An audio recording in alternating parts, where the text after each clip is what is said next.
Уште еднаш добри дојдовте во рамки на нашата утринска телма, доколку сега ја пуштате можеби фреквенцијата на Телма телевизија, а ако оние кои што сте најхрабри, можеби ветерани во маратонското наше следење на програмата, ви ветувам и понатаму дека ќе се уживате со нашите теми и ви честитам за тоа што успеавте до сега да не издржите. Куса нели мала во рамки на нашиот форшпан, движење кое што го користи образованието како сила за обединување на луѓето, нациите и културите за мир и одржлива иднина.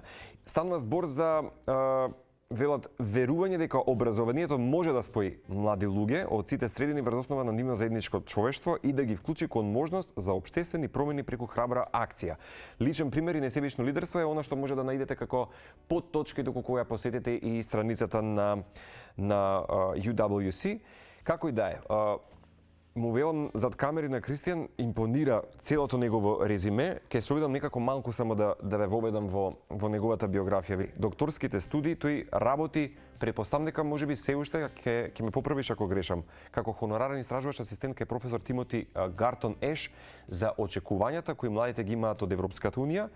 Завршуваш додипломски студии Кристијан во областа на политички науки и источни европски студии на Универзитетот Коледж Лондон во 2017 и потоа имаш некако надоградување, работена во канцеларијата за транзицијски иницијативи во USAID во Скопје, можеби од таму те познавам, Република и Окно.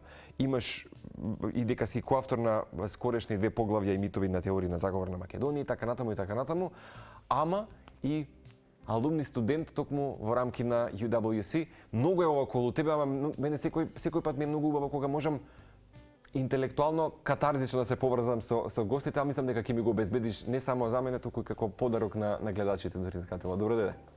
Добре најдов, Марко, благодарам за убавиот вовед. Имаме локации и во Канада, во Соединетите Американски држави, во Велс, Сингапур и така натаму, не висте на сите континенти во светот. Прости на дигресија, кога ќе појдеш на сајтот, кога го гледаме твоето лично портфолио, најдов на UWC на Јадранот 2012-2014. Тоа е дополнително искуство? Тоа е официјалниот насив, се работи за истиот коледж. Јасно. Да. Јас мислев како седиште, дали има можеби тука на балканскиот дел, пошто како ми рече 18 географски подрачја различни се. Најблису доста атрактивни локации и голем дел од колеџите, еве на пример го спомнавме колеџот во Мостар, имаат и некоја политичка позадина, односно тие се таму за да помогнат во интеграцијата, во постојната интеграција на државата, значи секогаш многу се мисли и на тој општествен компонент. Децата да имаат прекрасно искуство, се разбира во тие 2 години. Ама некој багаж од овој коледж од вкупно 18-те, а не дека македонци досега не биле и немаме алумни студенти токму дел од UWC. Ние со тоа практично ги заокруживме сите 18 колеџи. Значи сега имаме конечно ученики во Есватини,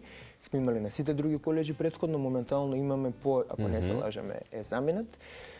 Потоа со осамостојувањето се интензивира бројот на ученици. Од 2010 година селекцијата ја водат поранешни ученици на колеџите, значи ние кои што моментално работиме во тој селекцијски комитет, сите имаме учено на некој од овие 18 колеџи. Тоа е исто многу важно бидејќи за апликантите, за дечките што аплицираат, тоа ја отстранува онаа возрастна бариера, нели се чувствуваат поудобно да разговараат со нас, да се представат себе си во најдобро светло. И јас така бев селектиран од други алумни, така што ја има и таа традиција на враќање на некој начин на движењето со тоа што сите ние волонтерски откако ќе завршиме, ќе ги поминеме тие 2 години школување, потоа сме вклучени во селекцијата на идни ученици. На идни ученици. Во моментот ова некако ме подкрепа добра илустрација додека ти говориш всушност да раскажеме околу самата историја на самите 18 колеџи или генерално нели самото движење на UWC. Ако те прашам околу историјата, нели бидејќи датира од некои убави 70 можеби години, така прилика ќе му дојде каде што најдов на информација дека името можеби најчесто сега го поврзуваат со The Crown, серијата која што се емитува на Netflix, или поранишен претседател на UWC, тоа е Лорд Маунтбатен, вели кога стана претседател во движењето во 67, значи сепак во 60-тите. Бил еден од најважните дипломати и војни лица во неговото време, меѓутоа и како ќе кажеме едни од стожерите, оние главните можеби на pillars, темелите можеби на почетокот, така? Дефинитивно колеџот во Велс е еден од, сега јас не можам да кажам кои ми се поубави, кои ми се помалку убави, го представувам целото движење, но најчесто поатрактивни за македонска публика, поради асоциацијата делумно со Хари Потер на вистина замокот каде што се наоѓа. И така и по инфраструктура И сепак, еве, најстариот има таа традиција и е во Европа и така натаму, меѓутоа ние сме имале добри искуства во последниве години, значи успеваме да стекнеме одлични односи и со подалечните колеџи, па кога ќе отиде еден ученик од Македонија, веќе и за родителите станува полесно да ги убедиме дека еве дете од Македонија отишло и се снашло феноменално, така што навистина не сме имале лоши искуства со ниту еден колеџ од тој аспект. Би сакал да нагласам дека од овие 18 не се нудат сите секоја година и не се нудат истите, значи тоа варира од година до година. А ти ми го појасни која е причината? Па моментално не знаеме кои колеџи ќе ни бидат достапни година. Се исполнува квотата на студенти, поточно ученици? Се работи за многу престижна програма со ограничен број места. Така што тие за да се осигураат дека навистина колеџите ќе останат глобални, како што стои во нивното име, дека навистина ќе го застапуваат целиот свет, испраќаат ученици од различни држави во различни периоди. Ако те прашам, бидејќи си дел од Македонскиот национален комитет, дали комитетот испраќа ученици во сите 18, барем од досегашното искуство колеџи? Па тоа е што го спомнав претходно, значи со девојчето што ќе оди сега во Есватини за некој месец, таму учебната година почнува од јануари, тоа е еден исто куриозитет, меѓутоа на сите други колеџи почнува регуларно практично на есен. Ние го комплетираме кругот. Значи претходно имавме повеќе места во овие европски колеџи, сега навистина веќе си имаме проширено насекаде.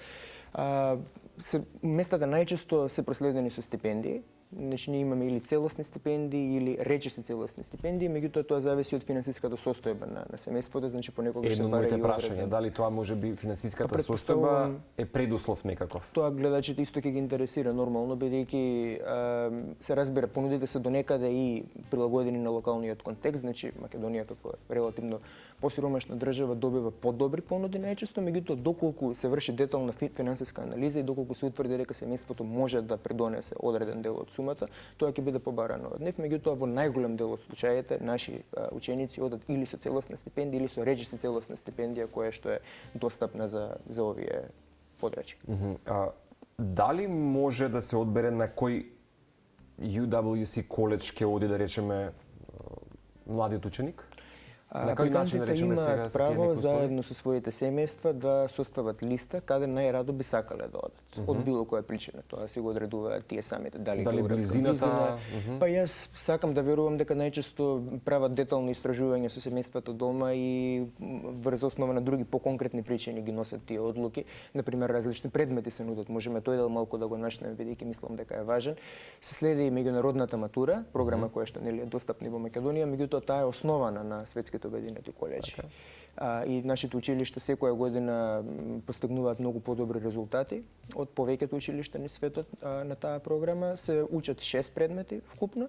Значи има и ширина и длабочина, јас тоа секогаш го зборувам, ширина од аспект дека мора да се одбере една општествена наука, една природна, една уметност која што може потоа да биде заменета доколку на ученикот тоа не му е афинитет со уште една општествена или природна, еден мајчин јазик, еден странски јазик и математика. Јасно. Така што има ширина, се оди на вистина длабоко, значи од 6 предмети 3 следат на така наречено високо ниво, 3 на стандардно ниво.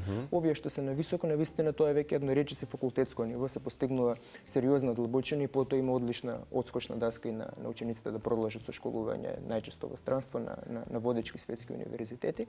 Меѓутоа програмата има и многу интересен овој екстракурикуларен дел, кој што тоа ми го апострофираше вчера во телефонскиот разговор. Баш овој податок. Па да, бидејќи знаете како, мислам, се разбери самите предмети, прво се нудат многу повеќе предмети отколку во други училишта, значи во склоп на оваа меѓународна матура, еве, општествената наука, бидејќи мене ми е најблиска да ја спомнам од овие 6, нели, зависно од колеџот, меѓутоа на повеќето места ти можеш да одбереш дали тоа ќе биде филозофија, историја, глобална политика, антропологија, значи навистина има многу избор и тоа се одлични професори кои што исто така се интернационални, тоа го зголемува интернационалниот карактер на колеџите. И тоа е една навистина фантастична прилика ти историја да учиш со ученици од целиот свет. Секој ќе даде некоја своја перспектива, секој има некоја своја пристрасност, нели, поради тоа што го учил дома во својот систем. Меѓутоа, предметите се сепак на крајот на краиштата предмети, а овие екстракурикуларни активности се навистина нешто што не може да се искуси дома, да речеме. Да, меѓутоа што видиш, може би се слични и така натаму, меѓутоа она што можам да кажам како дистинкција од сега, дај Боже да речеме оваа програма некако да се мултиплицира и преслика некогаш и во државното образование кај една земја, меѓутоа она што прави дистинкција е тоа што морам да забележам дека тие волонтерски учествуваат во некои активности, што можам да најдам на некаква историја за UWC, всушност дека и ќе се сложиш дека самото волонтирање е впуштање наше несебично во некаква активност. Апсолютно. Она што можеме да нели овој тип на коледж децата каде што имаат една таква меѓусебна поврзаност, сигурно твоето лично искуство некогаш и сега е практично идентично, енергијата не се менува, формата таа е. Меѓутоа, веројатно и самиот, нели како беше, она долгорочноста на самото учење кај децава произлегува од една убава потоа рефлексија од самиот колеж. Затоа ги нашнав тие екстракурикуларни активности, бидејќи мислам дека преку нив се созрева најмногу. Значи, еве јас конкретно една од тие активности ми беше така нареченото предавање англиски на локалци од локалното население. Јазикот, така е.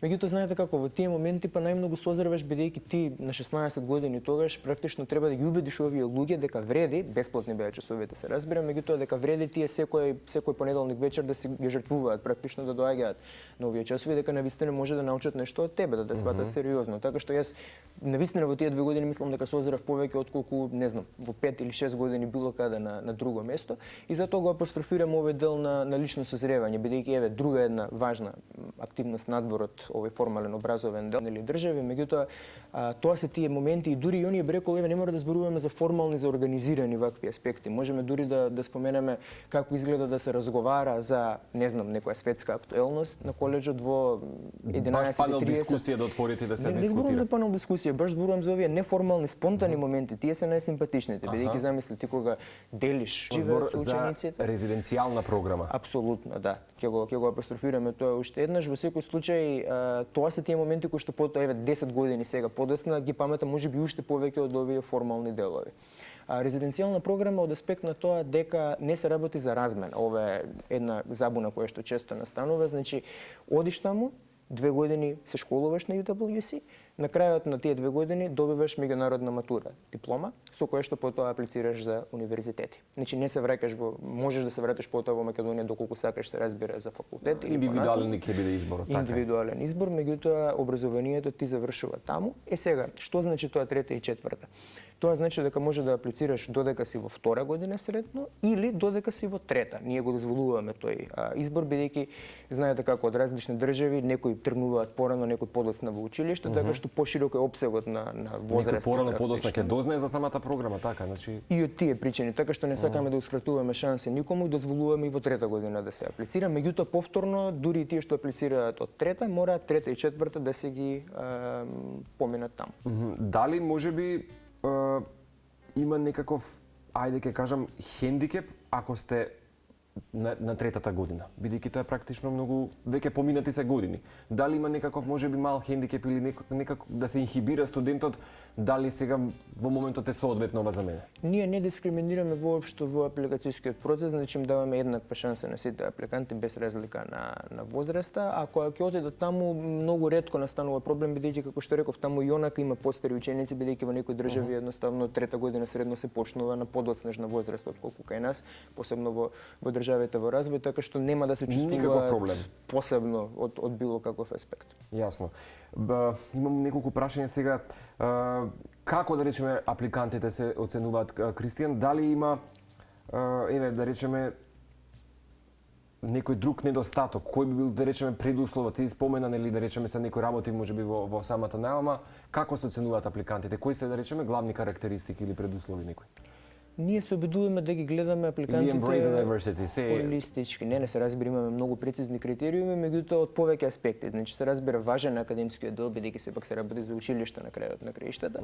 Меѓутоа уште поважен ни е овој дел каде што сакаме да видиме колку се разбира во релативно ограничените можности што ги имале дома, колку овие ученици успеале иако толку млади, да се обидат да предонесат кон својата заедница, да бидат активни, значи во невладени организации, во други волонтерски ангажмани. Не мора да биде ништо формално, дури да станале, не знам, председател на клас или било која иницијатива да ја покренале. И тоа некако влегува една убава игра за некаков критериум. Значи прашањето е како они ќе се практично представат себе си во текот на селекцијскиот процес, кои одговорности ги преземаат дома, да речеме, во домашните обврски, како ги третираат членовете на своето семејство. Значи ние не бараме нешто кој знае што, знаеме дека се работи за многу млади деца. Состојби што ги имаат. Така е, само сакаме да видиме како размислуваат и како пристапуваат кон секојдневието. Меѓутоа, од аспект на формални услови, значи ние имаме 3 фази од селекцијскиот процес. Првата фаза е апликацијата, значи тоа е единствениот пишан компонент од апликација. До сега се тоа што го зборував пред малку и потоа има два есеи. Едниот есеј се пишува на мајчин јазик, другиот на англиски јазик. Едниот есеј треба да биде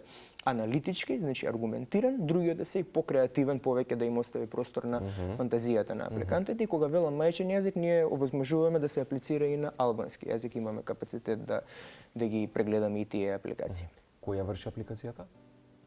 Ние целосно, значи имаме целосна автономија. Збориме за сите алумни, студенти и претходни искуства кои што биле во историјата на UWC. Да, значи моментално сме 17 луѓе. Повеќето сме на возраст во средни 20, доцни 20 години, тоа и за нас е секако голема одговорност, меѓутоа има искуство во нашата организација, значи неколку од нас се веќе 9-10 години континуирано инволвирани во ова. Соработуваме се, разбира, со централата на United World Colleges, која што се наоѓа во Лондон. Тие ги определуваат местата секоја година за кој училиште и со колка стипендија можеме да испратиме ученици, меѓутоа селекцијата ја вршиме ние и ова што тргнав да го зборувам претходно, значи првата фаза е оваа апликација, после 17 ноември ние ги прегледуваме апликациите. Значи до 17 ноември е рокот на аплицирање. Така е, значи за жал после 17 ноември возот за оваа година е поменат, ќе мора да се чекаат доколку се уште ги исполнуваат условите за до година. И потоа вториот круг ни е обично на почетокот на јануари во живо. Тоа се 2 дена во кои што практично правиме поединечни интервјуа, но и групни активности, дискусии, игри и така натаму со апликантите. Тогаш имаме голем дел од нашите актуелни ученици се исто така вратени во Македонија преку зимскиот распуст, па апликантите можат нив да ги запознаат директно и обично од нив поинтересно им се разбира, повеќе ќе дознаат за движењето отколку од нас. И потоа третиот круг е финалниот круг во кој што имаме само поединечна интервјуа онлайн некаде во текот на февруари се тие. Обично и до пролет, март, април се завршува селекцијскиот процес и се знае кој оди и каде.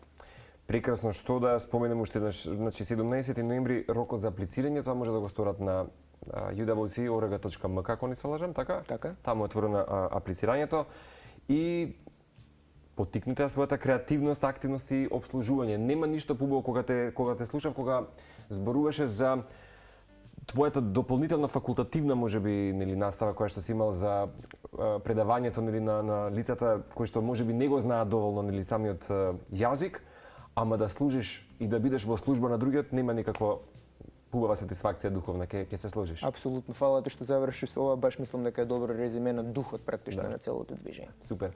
Така што во моментот се надам дека па и твоето денешно присуство утринска телма ќе поттикне, ако направиме само кусо историја, колку досега македонци биле дел од програмата на UWC, може кажаме? Сме имале преку 100 алумни. Преку 100 како што реков, алумни. интензивирани се последниве години, еве моментално имаме 22 кои што сега се на колеџите, постојат и UWC кратки курсеви, значи тоа е уште еден поттек да се аплицира, бидејќи ние имаме обично околу 100 апликанти секоја година, можеме да испратиме само еве околу 10, тоа повторно варира од година до година, меѓутоа сепак бројката е мала што одат на крајот, меѓутоа јас верувам дека за сите други апликанти ќе биде едно прекрасно искуство, особено оние кои што ќе поминат во вториот круг и кои што ќе можат да запознаат други истомисленици, нели амбициозни деца од целата држава во текот на тие 2 дена. И доколку голем дел од апликантите во финалниот круг кои што не можеме да ги испратиме на колеџите на 2-годишно школување, им нудиме шанси за кратки курсеви. Директно преку селекцијскиот процес, доколку сакаат се разбира да поминат 2 или 3 недели да го доживеат практично на лажичка, меѓутоа се разбира 3 недели повторно не е малку, исто така со деца од целиот свет, така што има и таа опција, во секој случај вреди да се аплицира. Супер. Ти благодарам уште еднаш. Фала ти за приликата, Марко. Во секое време.